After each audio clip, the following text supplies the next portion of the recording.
And Daisha. All right. Hello, everyone. Welcome. Happy Wednesday. Happy Hallow Eve. We have some amazing folks joining me today. I'm so excited. But, as we begin, I would love to know where you're joining us from. And you can see here, we'd love to know from you, in a few words, what's a unique perspective you have gained from interacting with people from different backgrounds.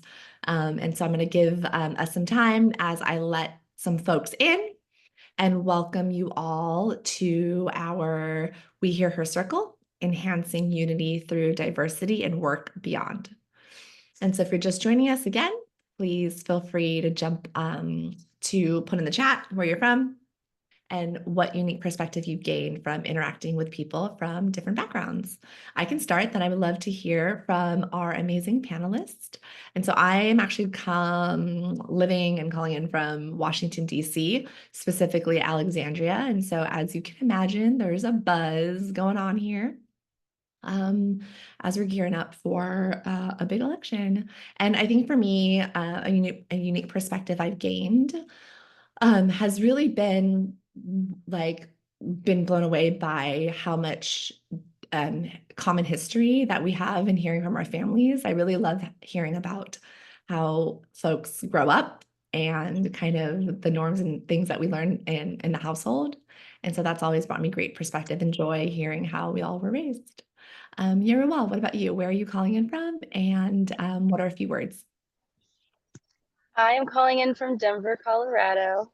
And I think in a probably different way, we're feeling that buzz here in this buildup to next week. One thing that I have learned is that so many of my assumptions, my cultural assumptions about, like, for instance, believing that we think with our head and we feel with our heart, which is a very Western perspective. When I meet other people that come from different cultures, I've learned that there are a lot of other perspectives about how you think. In Kenyan culture, for instance, they believe that you think with your heart, and so you make your decisions from your heart. And I think there's some beautiful ways of just rethinking the world and how we interact with each other and how we show up in space by learning from other people's cultural perspective. That is beautiful. Absolutely. Yeah. And what about you, Deja? Yeah, thank you. Thank you for having me here. So I am calling in from Raleigh, North Carolina, but I always love to say I am a transplant from New York. That would never actually leave my body or my soul. But to answer your question, I kind of thought about this is a unique perspective that I feel that I have gained from working with people across various backgrounds is the realization is that everyone's journey is layered with personal and cultural influences that help shape their motivations and their resiliency, just in life in general. And, through my experience, just working with women and other folks from all different walks of life, I've come to understand that each person's path is shaped, again, like very uniquely by the challenges that they face. And we're living in a society that, we're going to face many. And so this is something that I truly value because I understand what it feels to not be seen or not feel heard. And so while I no longer see it as, someone saying, you'll bounce back from this or you'll be okay, I feel like it's definitely deeply rooted into, that particular interaction, right? When you're interacting with that individual and it requires a certain level of understanding, flexibility, and it comes with a tons of support. And so for me, whether, again, like I mentioned, like whether I'm coaching or mentoring, it's important for me that when I'm having an interaction with a client, with an employee, with a student, that they don't leave that conversation with me empty, right? Like we are going to tackle, the nature of the call, but if they're leaving with a smile, right? A life talk, what's going on with you, a new perspective, even a DIY tip, like you're going to leave there whole. And I want them to feel that when they come into that conversation, that they're going to be their authentic selves, because I feel like it helps us all in that space to be able to Yeah. support them in a different light. Yeah, thank you for that. I mean, absolutely, right? Just even that holding that knowing of this is what we are bringing to the table is so special and so important. So, wow, we are starting off to a great topic. Thank you for going in with me. I want to share Jackie, who is one of our regulars who always has beautiful insights. And Jackie mentioned, she's in the doctor's office right now, sending you love and thank you for joining us. That her unique perspective is quote unquote normal is individualized, right? What you and I think is our normal is based on our experiences. And absolutely, thank you for mentioning that, Jackie. And so let us get going. And so we, do these once a month, and we are so excited to have you all here today. This event is part of our larger kind of We Hear Her Circle monthly series, which explores, how we continue to advocate for women's well-being in the workplace and beyond. It's an important space, and we continue to really bring and connect other fellow mental health advocates to discuss these key issues through open dialogue, collaborative action, so that we can create, a ripple effect of positive change that is going to shape our workplaces and communities for the better. And so if you haven't officially joined us yet, we are always encouraging you to please take our We Hear Her pledge over on our website to join now over 400 plus council members who are pledging to take action on our annual Seeker Shift survey, which mini plug is coming. We are so excited. It's around the corner to really help us continue to seek out data, resources to embrace wellness equity so we can truly hear her. So again, these spaces are our safe space to connect with fellow mental advocates, to really engage in open dialogue and drive collaborative action for positive change. And so you can participate by downloading the We Hear Her Conversation Toolkit. You can lead conversations on your own and register to lead a corporate or community chapter. As I mentioned, you can pledge your support. And remember, when we take the We Hear Her pledge, you are contributing to a powerful movement for change. And so our hope is that we continue to champion open dialogue, challenge the status quo, and co-create a future where we all feel heard, valued, and empowered. And so welcome officially to our discussion of enhancing unity through diversity at work and beyond. And, this topic is so, so, so important, right? We are diving deep into the power of diversity and inclusion.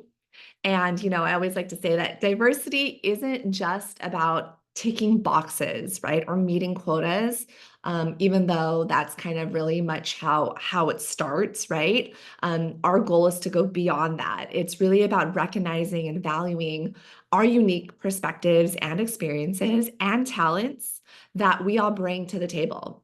Now, when we talk about inclusion, right? Inclusion is about creating the environments where everyone feels valued, respected, and really empowered to contribute their best. And in our increasingly interconnected world, these differences, as we have seen through and through, can often lead to division, where now it's more important than ever, not only to celebrate diversity and foster inclusivity, but really, really see and embrace our differences and explore what does that look like for us, right? Well, we know that it can unlock innovation. We know that it boosts creativity. We know that it can create, more harmonious and productive environments. And so I'm excited to jump in with my amazing panelists here on how we can do that.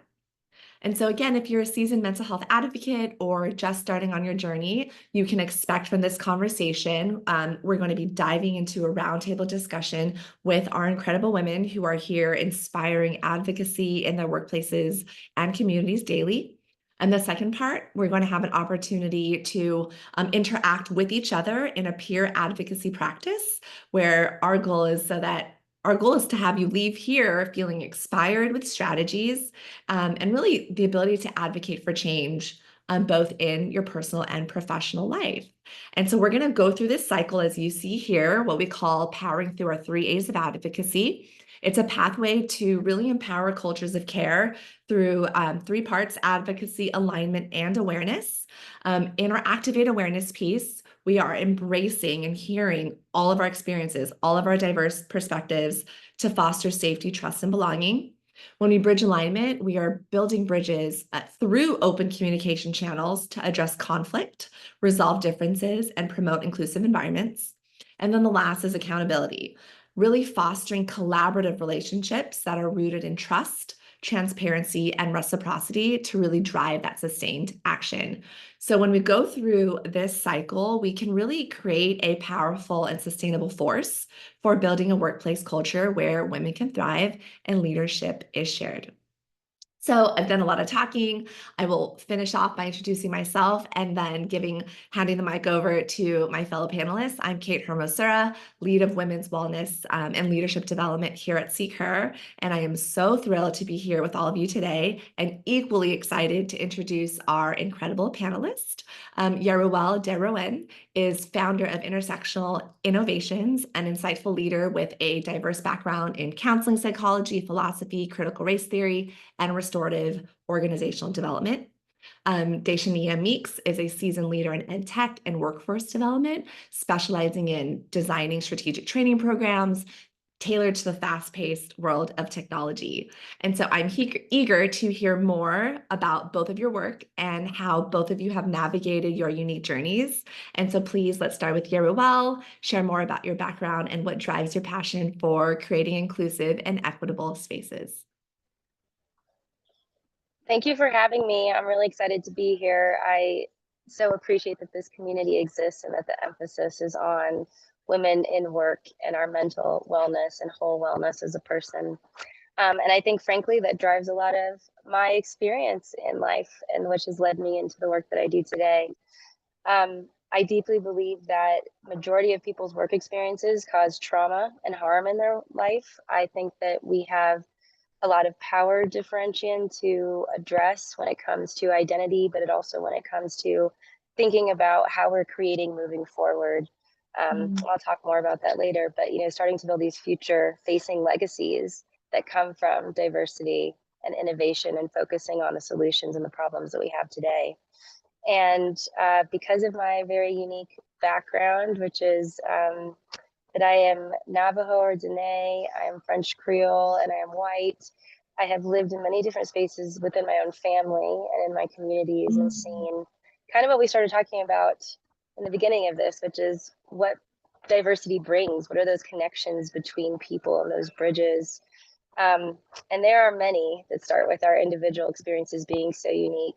But I think there are many actually that we really desire when it comes to our families, our wellness, our joy and peace in life that we are seeking, contentment. I think those are very similar when you go from person to person. And when you look at the structure of our society, it's been set up in domination hierarchies that focus on industrialization. Because of that, we work with each other that way. We have set up our roles that way at work, our managing systems, the way we communicate, the way we deal with conflict. And I think there is a lot of other opportunities when we look at Indigenous practices, when we look at Black community and women of color practices that have been done within community, that really can change the status quo, can change kind of what Jackie was talking about, what we see as normal when it comes to work environments and organizational development. And so I think restorative aspects that are proactive provide a space for people to actually do it differently, to collaborate differently and get different outcomes. And I believe that work does not have to hurt people. And I want to create more spaces with others that amplify that and allow people to experience that really cool excitement you get when you actually get to create something with other people and see it go in the world and have positive transformative impact. Yeah, no, thank you for that. Such great work and such needed work. And I appreciate your perspectives and views. And we're excited to learn more as we get through the questions. And Deshania, please share a little bit about yourself and what drives your passion for creating these spaces. Awesome. Well, thank you again, Kate, for having me. Hello, everyone. My name is Deshania Meeks, but I do go by Deja. As Kate mentioned, I'm a professional development advisor and learner consultant at General Assembly, where I also sit as the chair of our Women's Employee Resource Group. And so my work is really focused on building resiliency in the workplace and fostering inclusion. But the main priority for me is actually creating and maintaining those safe spaces for not only our employees, but for our students as well, our consumer base. And that's supporting women and also underrepresented groups. And so what really drives my passion is the fact that when I reflect over the past couple of years, my professional development, like my professional career, General Assembly is actually the first organization I have worked for that puts a heavy focus on DEI.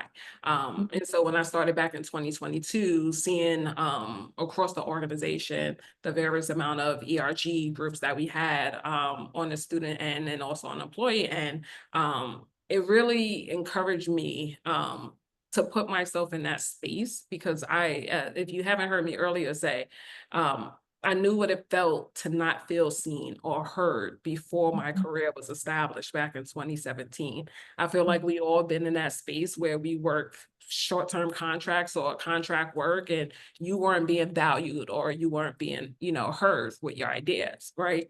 And so I really wanted to be able to drive that effort as the chair in this particular group by really just listening to what, you're going to hear me say a lot today about what people want, right? I feel like I always say like God gave us 2 ears and 1 mouth. And I feel like maximizing that piece is just listen, right? Sometimes if we're still, we hear what people want, right? Without them saying it openly or directly. And so that allows the innovation to be able to like come out, right? That allows us to be able to like generate new ideas. And so when I'm leading these groups, it's not really about myself, it's about the individuals that we serve. And so putting them at the forefront, allowing them to be able to lead in their own manner that makes sense to them, right? How can we allow this to work? What makes sense for you to operate in this particular capacity? And so my goal with that for the employees, but as well as for the students, is really being a voice for the voiceless, right? There's a lot of information that is obtained through data. And I use a lot of the data points from like qualitative feedback to quantitative feedback that allows me to be able to like not only support our students, but retain, right? Retainment is going to be the big thing here today, employee retainment, student retainment, alumni, right? To be able to really come back and share their stories, because in doing so, this allows them to be able to grow both professionally and personally, right? They begin to uncover the skills that they may not knew that they actually have. And that's what I really mainly want to focus on today, is like creating that safe space for them to be able to utilize their unique strengths and exercise their voice in this particular working environment. Yeah, I mean, just with the combined background and experience of both of you, I know that, this is going to be such an enriching conversation. And it sounds like, between both of your personal and professional work that you do, that there has been some sort of pull, some sort of experience, as you mentioned, like well before you even were really employed, you have experienced what it feels like to be not seen and not heard. And then this catalyzes you both into the work that is so needed today. And so thank you both for those amazing introductions and giving us a glimpse of, both of what you do and what you guys are moving forward. And so I want to move to our SeekHer statistic and really ground us in something that we found last year. We found a compelling statistic from our seekership report that nearly half of women surveyed, around 49%, expressed a desire to ask themselves better questions to understand how their biases have shaped their thoughts and actions. And what this statistic really highlighted for me was the importance of critical self-reflection, that pause, that critical thinking, that curiosity about where did that come from? What is the narrative that, where does this narrative come from? What is the narrative? How am I talking about this? And that pause and reflection really is there to help challenge our own biases and assumptions, because we then can be open to be more empathetic, inclusive, and effective leaders. And so the question then is, how can we foster, as you both said, and you just, Deja, mentioned, like, how can we foster that workplace culture now that really encourages just self-reflection and critical thinking. And so our goal, we hope that we can use this insight as just a starting point for our conversation today.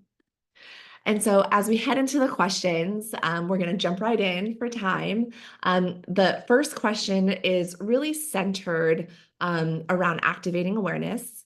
The second question is alignment, and third, accountability. And so the objective of the first one of activating awareness, right, is really how can we re-examine our biases and understanding of diversity? And so I'd like to start with you, Yeruwelle. What are some common biases or stereotypes about diversity that you have encountered that you specifically want to challenge? Because look, there's a lot, right? And so what speaks to you? What have you seen around the common stereotypes and diversity that you're kind of in the niche of exploring? Well, you said it. There are so many. When I saw this question, I was like, wow, my brain is exploding Yeah, with all so the many. scenarios.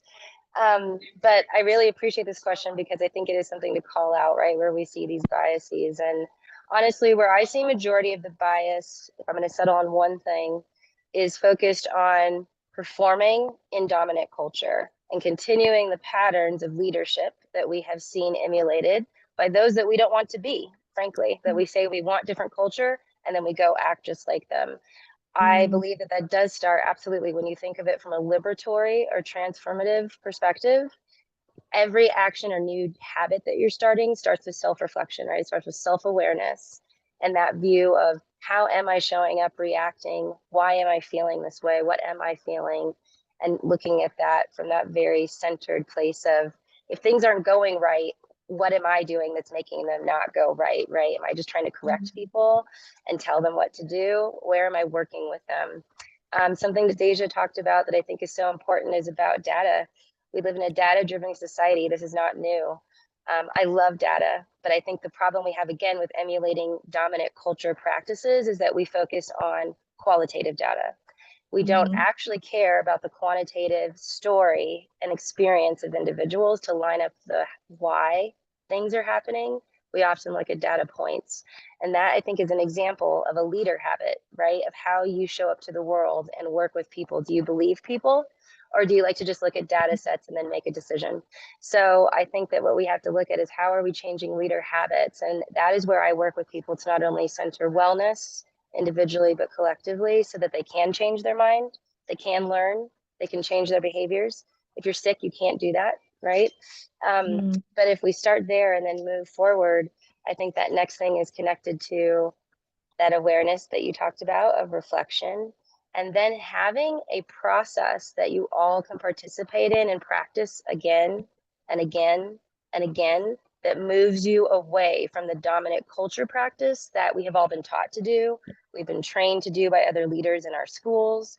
We've been trained by our families and our parents and our pastors, right? A lot of these leadership habits that actually are harmful are what have been shown to us. So we have to find a new way of behavior, new leader habits, new ways of collectively collaborating that allow voice and narrative to be important and allow then new innovation, new decisions, new outcomes to happen. Yeah, I mean, you named it, right? The part about, I'll go back to what really resonates with me is the reflection of how are you contributing to this? Like, what am I doing to actively contribute to what I'm seeing and like what we want to fix, right? Love the focus on the data and really believing people. That's something that's so important because, a lot of folks and a lot of news that we see is just like, well, prove it, right? Well, show me the stats, show me the data. And yes, this is where the nuance, and this is the area that we all like to play in is the nuance, right? Because the data set points may be telling one thing, but are you listening and believing, and are you creating open pathways to hear your people, right? So I really love and appreciate those insights. Deja, anything that comes to mind around Yeruwelle's response? Yeah, I think that was great, Yarel.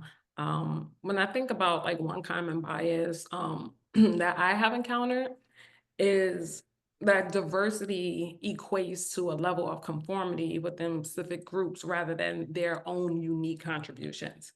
And so people tend to often overlook the individuality within underrepresented groups assuming that their shared backgrounds or identities equates to a singular perspective or voice, right? And so this tends to often lead to a level of tokenism or a surface level approach to inclusion, right? Where the true value, right, isn't fully recognized. And so I challenge, like myself, I challenge, organizations to be able to create programs and celebrate the individuality within these particular groups. And so, like what you heard me talk a little bit about earlier about, pushing the needle forward, pushing folks forward into leadership, exercising their skill set, allowing them to share their viewpoints and their experiences because each person brings something different to the table. And so, like I shared earlier, I worked across various industries from nonprofit to for-profit to higher education, and General Assembly is the first organization that has had established ERG groups, employee resource groups, and student resource groups, SRGs. And so that's across from like Black ERG, Asian ERG, Latina, LGBTQ plus ERG, women's ERGs, just so much, right? And so what do? Right? Across the board, across the entire organization, we have an open door policy, which I love, right? Everyone is welcome to have a seat at the table. And so, do I stop the Caucasian male or the Muslim male that wants to attend our women's ERG meeting? Absolutely not, right? He's coming to this conversation. He's coming to this meeting because he may have something of value to contribute to that particular group. And so that's what I absolutely love. And that's why I said that's the challenge that takes place is, it goes back to the groups, right? The conformity within specific groups. Don't shut you out. This is women's ERG. You can't be here. No, absolutely not, right? And this is where we're kind of like pushing this initiative forward. And so by encouraging this aspect, right, this inclusion effort, we're allowing each voice to be heard, right, rather than blend in, right? One perspective from one group, and we have someone representing another group, they have value to offer, right? And so me inviting that particular individual in is allowing them to feel respected and valued, right? Allowing them to have a voice and a seat at the table. I tell people all the time, like, you are the table. Allow people to come to you at this particular point. But this allows us to be able to go in another direction within that particular workforce and in this working culture that we're trying to curate, right? Because it's allowing a mixed, diverse range of perspectives here. And it also allows us to be able to increase productivity, right? Productivity and hearing from your peers and allowing them to share their stories. Just because you're from one culture or one background doesn't mean that we don't have unique attributes that are the same or shared experiences that are similar. And so they're able to contribute in that particular space, one, safely, openly, and very distinctly, which allows them to be able to lead. And I'm very big on this, showing up in these spaces, being authentic, right? Be an authentic self of you, because when you do, you feel safe and you're engaged, right? You're engaged at the end of the day. And so allowing them to be able to bring their full selves to the table is one of the main things that I literally like emphasize. I want to see within people. Yeah, thank you for that. So many great pieces, so many gems actually that you mentioned. One of the ones that you led off with, right? Diversity leading to the conformity within the specific groups. That really got to me because, as you continue to talk about the blend, creating inclusion versus the blending, so often just because teams say that we are a diverse group, the method in which we amplify that matters, right? And I think this actually goes into the next question, which I'm going to glaze over really is the strategies, right? You both have named these strategies on really how to implement the difference between diversity and inclusion. And I think in today's world, it is so important to understand the difference, right, of what that really means to be diverse and to also foster an inclusive environment. So thank you both for, your insights. I want to move us along to our actions of bridging alignment. And when we talk about actions, right, the objective of this question is really how do we align those actions of allyship to enhance diversity and inclusion? And so for you, Yeruwelle, right, what are other strategies that you have encountered for building consensus and really fostering the relationship, the cooperation to drive innovation at a workplace? Again, I think there are a lot of answers to this question. Always. And what I think is really important to maybe start with is that the answer is always a little unique depending on the organization if it's done correctly. You Mhm, know, mhm, to Deja's very well made point, it is about actually amplifying each voice. It's about giving space, creating room, right? So that we actually hear and understand from their experience and point of view, which then creates a whole organism in and of itself, right? That is unique to that space and to that group. And as that group changes, as the people that are part of it change, as the needs within that group, as the context of their life changes, then that changes. And so I think that's the first part I would say, is that it will be unique. It will look differently. One of the, I think, misses I see with people when it comes to strategy is strategizing their internal relationships and understanding where harm already exists. So they mm, often want to bring in a new initiative. They want to bring in DEI. They want to amplify something that, you know, keeps coming up on the feedback forms from staff. They mhm, don't actually want to sit down and address where has harm already happened. How are we going to maybe heal or restore, put some resolution to that harm? And how are we going to keep it from happening again? And that takes trusting relationships. And trust is something that can only be built over time and experience, right? To trust you, you have to have interactions. You have to tell me you're going to do something, and then you have to do what you say, right? It takes some interactions, it takes a relationship. And if we can build some trust and we can build relationship, it doesn't mean that we even like each other. But I can still even trust what you say if I don't like you, right? And if we can get to that point, then we could actually start to maybe co-create differently. We can start to see each other as people. We will start to be excited to hear those individual voices and experiences, or even recognize there is no monolith of an experience for women, for people of color, for you know, someone who's new to this country. There is no monolith of experience. And I think that's true also for anyone who is in the category of white or cisgender, right? There's still no monolith. And so how do we build their voices in? We actually have to have some safety and trust, which I think means you have to start with looking at how are the relationships in your organization? How can you create space to improve those or to even build them if they don't exist? And then where are you going to address harm outside of just sending someone to an HR office? Do you mm, have a process? Are you training people to support their conflict resolution skills? Are you building even agreements internally of how we deal with conflict, how we're accountable to ourselves and to others, right? If all of that is missing, then we are only going to get so far in these really large change ideas of inclusion and belonging. well put. Thank you so much for that. I mean, as you said, there are some things that we must pay attention to.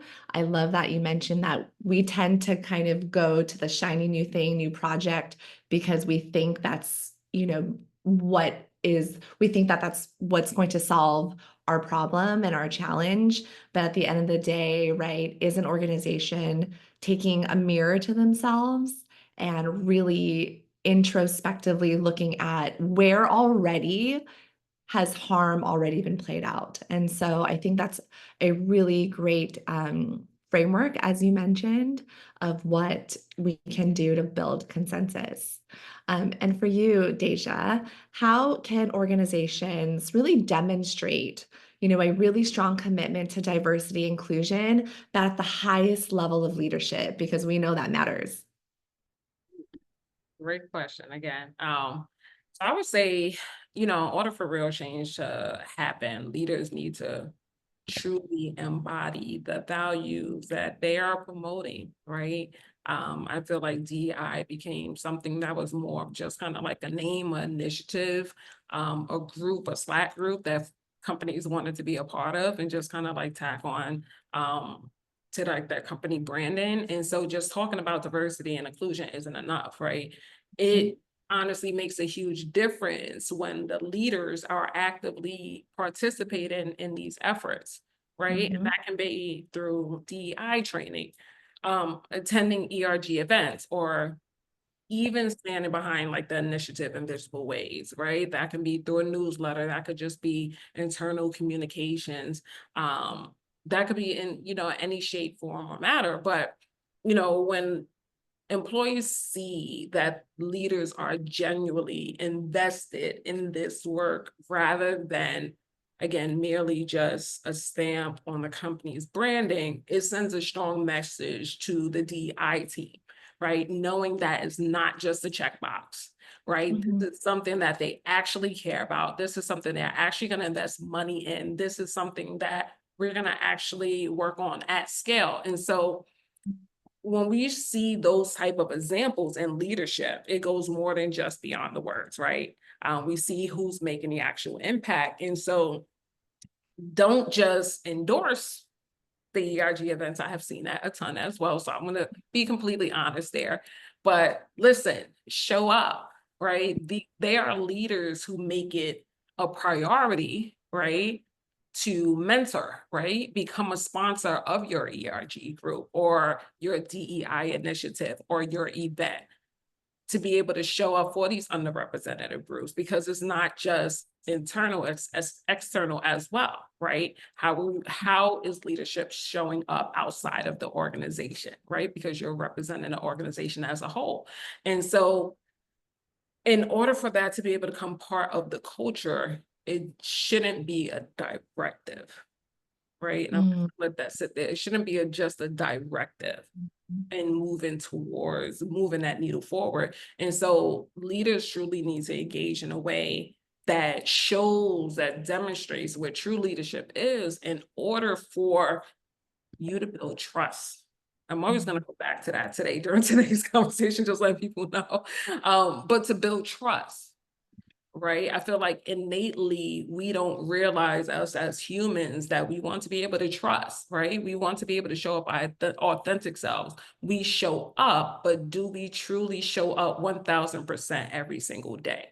Right. Mhm. And when you have a leader who leads with their heart and they show up in whichever capacity um, that you may represent, right? Or you are requesting mentorship, whatever that may look like for you, it inspires you to take ownership of your own DEI efforts, Mhm. right? Which then becomes something that we are all responsible for, right? It's kind of like a chain reaction there. And so again, like having that representation matters truly, whether we know it or not. And, we're allowed to be able to be more open and be more receptive to what it is that, our mission and our overall efforts towards the organization. Yeah, yeah, thank you for that. I mean, the piece around, look, if we're doing this, the DEI, as close termed as it has been, if it's just a directive, right? If we are just doing this because we were told to do so, even from as high up, like it's already a miss, right? And so that brings me back, as you mentioned, to the trust piece. How do we kind of demonstrate to build that trust that we are part of what we want to see? And as leaders, I think it's important, you said, we have to truly embody the values that we want to see. And look, if not, your employees and the team we're managing can see right through it, right? And know that there's that this miss, with which then breaks trust, and talk about breaking cycles, right? So I really appreciate how we have seen that some folks might speak an ERG into existence, but like, when was the last time you showed up? When was the last time you checked in? When was the last time you participated? All great things to think about when we look at the type of leader we want to be, but then also looking to the leaders above us. So thank you both. Moving to our last question, this question around accountability really looks into the objective of how now then do we measure impact or progress to drive change. And both of you mentioned kind of your love for data, which is so important. And so a question for you, Yeruwelle, right? How do we then measure the impact of your efforts to promote diversity and inclusion? What are your common metrics or indicators that you use to assess progress? And then I'd love to hear from both of you around how does it look like for both of you in your specific industries and the work that you do? Yeruwelle, we'll hear from you first. I tend to work with clients very long term because I'm working on large organizational change. And so how do we actually actualize these embodied values that we've talked about into the workday processes, right? Like you can have great values of how you interact with someone in a grocery store or how you speak to them in a meeting, but what does that mean in your actual processes of work and how you treat each other, how you rush each other, how you proactively plan, right? Like all of this goes into the actual workday. And so from that perspective, I think obviously there are immediate metrics you can look at as far as who are you retaining, who is being promoted, right? How are you actually evaluating pay and pay discrepancies and then adjusting those, right? There are things like that that you can actually measure in drops as you're doing them. But what I think is most important from my perspective is, again, that this is an internal change overall in the operation of the organization. And so from that transformative, liberatory perspective, which is what I work towards, I teach people to use design processes that change their leader habits. And one of I'd say the two biggest prongs with that are starting always from equity considerations, not from anything else. What are our commitments? What are our values? And where do we know oppression, invisibility, silencing is happening? How are we incorporating those people? And then on the other end of that process is iteration, having a plan for coming back and evaluating the feedback, which you need to be collecting all throughout the process.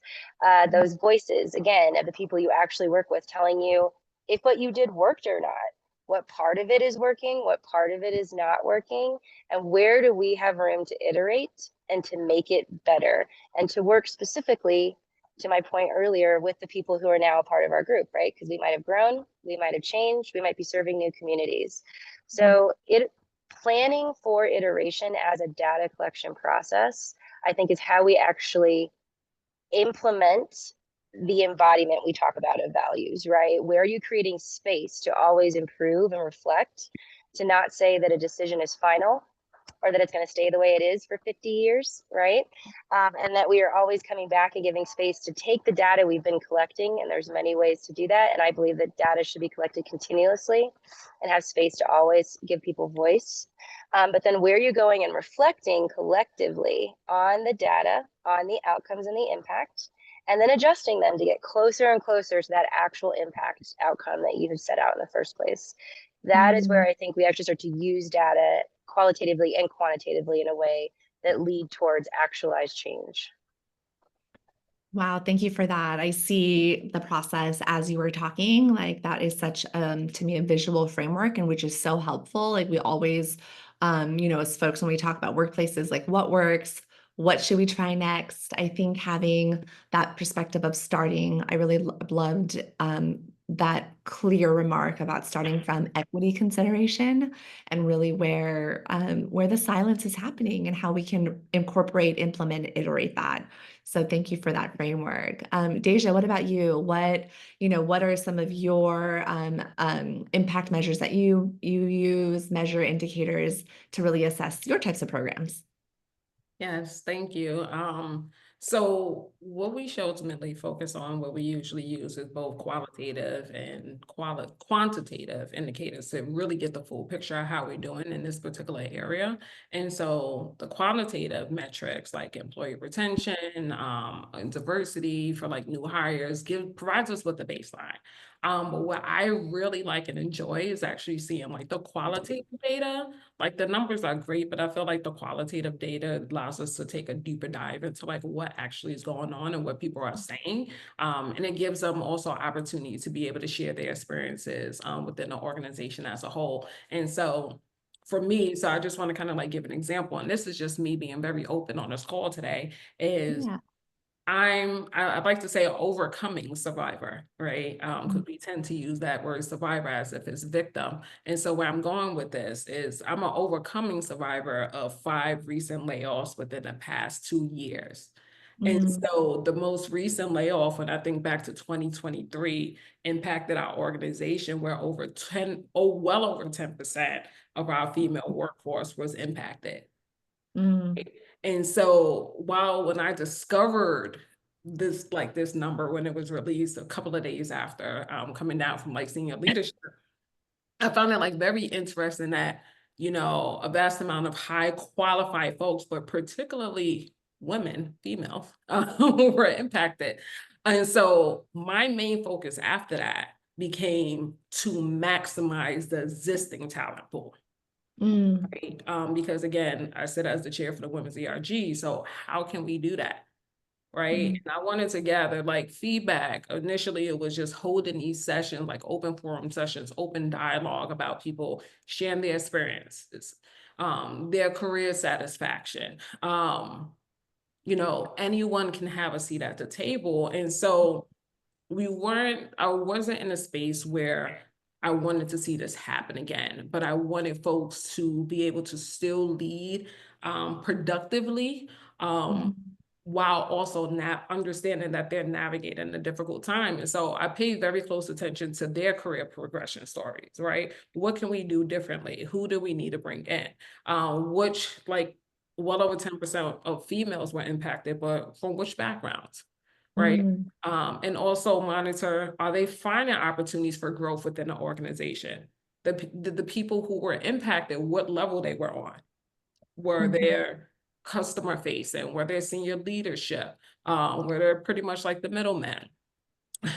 Are they being mentored? Are they being recognized for their contribution? So this also, like looking at these different data points, also allows me to be able to curate new events, professional development workshops, continuously hold open forums, right? I like to call these happy hours. We have once a month happy hour, our Women's ERG happy hour, where folks show up and we pretty much talk about anything. But I look at those different data points to be able to see the tangible impact that our DI efforts are having on these specific areas, because we still want to create that space for them, but then we're also paying attention to the numbers. How are they being supportive? What are the next steps for them and how can we support? And so it's really about creating like that balanced view that, again, I said, I love qualitative feedback, but it really goes beyond just the numbers to be able to understand the real experiences that these folks actually go through within the organization. Yes, absolutely. And you know what I'm noticing is just the critical and intentionality behind, even when you get the data, right? Even when you see the quant and qual data, like there's this level of analysis and a critical lens that you bring to the table. And what I'm noticing is also that in that analysis of you're bringing those voices to the top, the amplification and the questioning, the curiosity of, okay, this is what we see here, but who, right? What level were they in? I love that you mentioned, were they even senior facing or customer facing, right? Like that's not just clumping all the women together about who was impacted. It's really paying attention to, all right, well, now what is the trajectory and the opportunities that we can afford these women, and acknowledging the differences of where they came from. And what a beautiful way to approach this, and how different our world would be if leaders took this lens and approach. So that really stood out to me, with both of your amazing kind of responses and stories. So thank you. We've been chatting a lot, and I want to give and honor our time for our folks who are joining us here today. We are headed into kind of our peer advocacy questions. And so the questions I have for you are really very similar, but want to open up to the floor for any insights, any thoughts that have been kind of percolating in your head as you are hearing the stories of these amazing leaders who are really in the grind of creating inclusive spaces. And so I want to open it up to the floor for any thoughts or questions, maybe moments of realization. or moments where you saw yourself also in their stories? Anyone? I see some folks. I know Jackie's on, Nicole. Let's see, Ronan. Feel free to come off of mute or feel free to drop it in the chat. Yeah, I have a comment. Yeah, hi. Hi. So I really like, I'm a data analyst, and so when you guys were talking about data, my ears kind of perked up a little bit there. And I really like how you guys want to look more, you guys want to look deeper into the data, less of like, what are our, per member per month ratios, right? Want to know like why would the data be the way that it is? You Mhm. want to look at like what's causing those things. And I think that's really great because a lot of times we just get asked a straight question of, go find this number for us, and then that's it, right? So that's it's not really allowing my personality to flourish like you guys you guys say, when you express your data, you should be able to give a little bit of yourself in that. So I thought that was really cool. Thank you. Well, thank you for sharing, Ron. And yeah, the data piece, right? It's always a piece of the puzzle. It's not the entire bigger picture. And I think both of these, women in their work really, really look to the data to give us a piece of the puzzle, and that it's important to bring in our own lens of inclusion, right? That's what it really is, and always having that ever-present question of like, who is this not representing, right? Who are we missing from this data point? So I appreciate your insight. Anyone else? Nicole, Jackie? Okay. Well, feel free to drop it in the chat if you have any insight. I do want to also open up to both Deja and Yeruwelle around, in the work that you do, is there something that kind of we want to wrap the call with in terms of 1 to 2 pieces of information where we can really help motivate, our listeners and people watching to continue to do this work because as you know, I would say the concept of DEI has been heavily attacked. And as we can foresee, will continue to be. And so as we, I like to say like DEI is not something that I do, it's just something that's a part of me. And whether I teach, whether I'm talking about education, whether I'm talking about parenting, it's just something that is in me and that's something I breathe out into the world. But it is tiring and it is daunting and it gets hard. So as we wrap, I just want to kind of turn to you all, if there's any kind of tips and strategies to help us continue to do this work. And I would love to hear from both of you. What is that you do for self-care? Because it is so important, specifically in this work. So, Yeruwelle, I'll start with you and then we'll end with Deja. I was gonna let Deja go first this time, but that's okay. No, I'm just kidding. I think this is one of the most important questions that we need to all talk about more. How do we care for ourselves? There's so much to learn. I feel like learning to love and care for yourself is often so much deeper than just your own life and the context of what's happening around you. It's literally our ancestry that's been inherited and the genetic and modeling of family that we have seen around us, right? Of what behavior is good and appropriate. And so I think first, going and finding people that speak to you about the ideas of rest and not rushing. I think that finding a space within yourself that you can buy into that and start to practice that is the first step in really being able to get to self-care. And I think that wellness or finding space to literally center your nervous system is how we're able to have that self-accountability, that we can do the self-reflection and look at our own actions and reactions and behaviors and show up and work with each other differently. And so I really do encourage people to find whoever in the world speaks to you about rest in a way that is real and can be rejuvenative is really important. What I do for myself is I take myself on individual like retreats basically where I go away and like eat well and meditate and be in nature. And that shows up in a few different ways for me, but I do that like 3 or 4 times a year and have time to process what is happening in my life, what I'm feeling, what I've experienced, what I'm holding from working with other people, and kind of let that go. And then something fun that my husband and I do is we have a commitment to go to a concert a month together.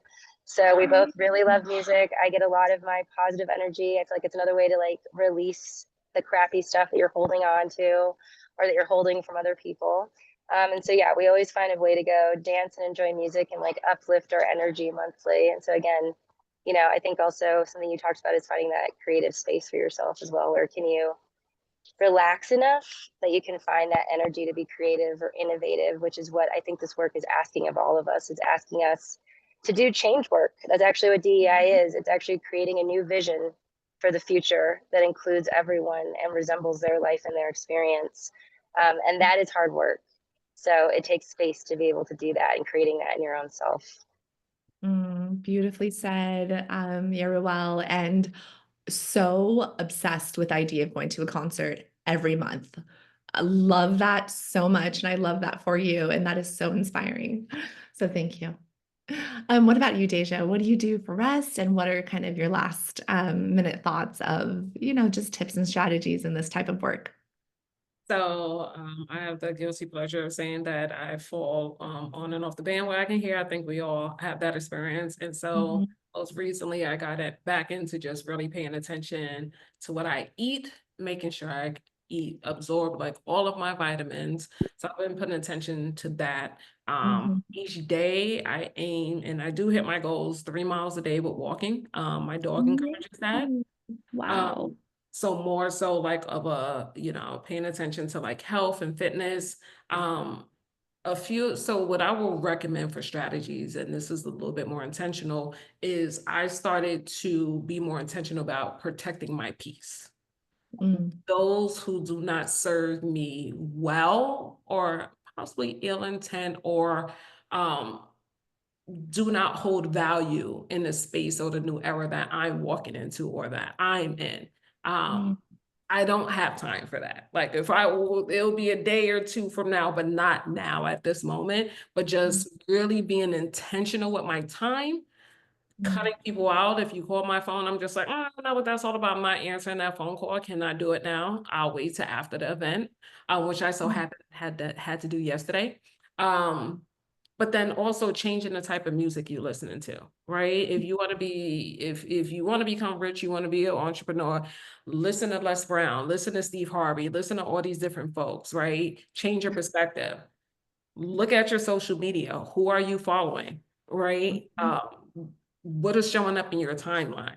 And so when you start to pay attention to that and really just hone in and just like meditate, you begin to glow. Even if you're not taking your vitamins, you begin to feel differently about yourself. And it allows you to be able to like refocus your mindset and change your focus in another direction. So really paying attention to like mindfulness. Yeah, oh, such beautiful reminders. And I love that you are paying attention to, your own health and fitness and walking 3 miles a day, girl. That's a big deal. Kudos to you, for sure. So thank you both for sharing what you do for yourself. I think it's really important to hear how we take care of ourselves and talk about it daily. And so that brings us to the end of our amazing talk. Thank you so much for this powerful, insightful conversation. We explored so many aspects of the role of self-reflection, critical thinking, how we can foster this in our own workspace. And so huge thank you to our incredible panelists, Yeruwelle and Deja, for sharing your expertise and really inspiring us to take action. Here at SeekHer, we are always committed to empowering women and driving positive change in our world.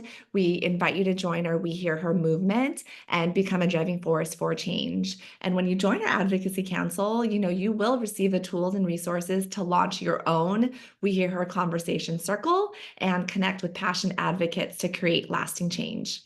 So to all of you, our amazing attendees, thank you so much for rocking with us, for participating, even when you're, busy doing your thing, even in the chats. We appreciate your engagement. We hope that you stay connected. Please follow us on social media and our website at seekher.org to learn more. And together we can continue this important work of fostering diversity, inclusion, and a supportive environment.